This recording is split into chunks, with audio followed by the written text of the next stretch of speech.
What if I told you you could fast for 40 days and still miss the point completely? Are you fasting to move God? Or are you fasting to be seen by people? Today, let's talk about the real benefits of fasting and whether you're doing it for the right reason.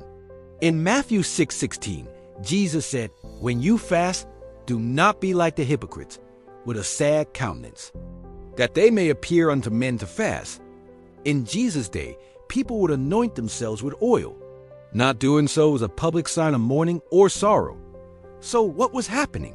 Some people were intentionally looking miserable, just so others would notice they were fasting. And Jesus said something powerful. They have their reward.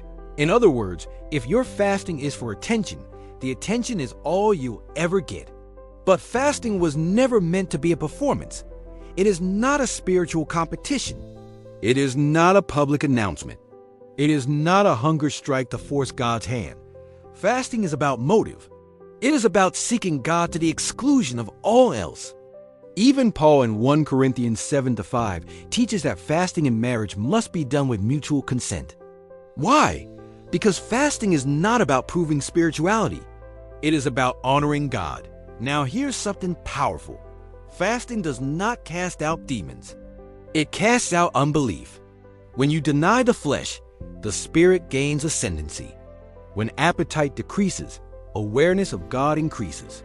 When distraction is removed, sensitivity to his voice grows. And fasting doesn't have to mean total abstinence from food. It can be a partial fast, a fast from entertainment, a fast from pleasure, a fast from your own will. But because appetite for food is one of the strongest human drives, fasting from food often humbles us the fastest. The real virtue of fasting is self-denial. It is humbling yourself before God. It is saying, "Lord, you matter more than my comfort. You matter more than my cravings. You matter more than my desires." And when fasting is done in secret, the Father who sees in secret rewards openly. So the real question is not, are you fasting? The real question is, why are you fasting? If this message challenged you, don't just skip to the next video. Take a moment. Examine your motive. Put Jesus first again, not just in fasting, but in everything. If this teaching bless you, make sure you like this video, comment, "I will seek him first."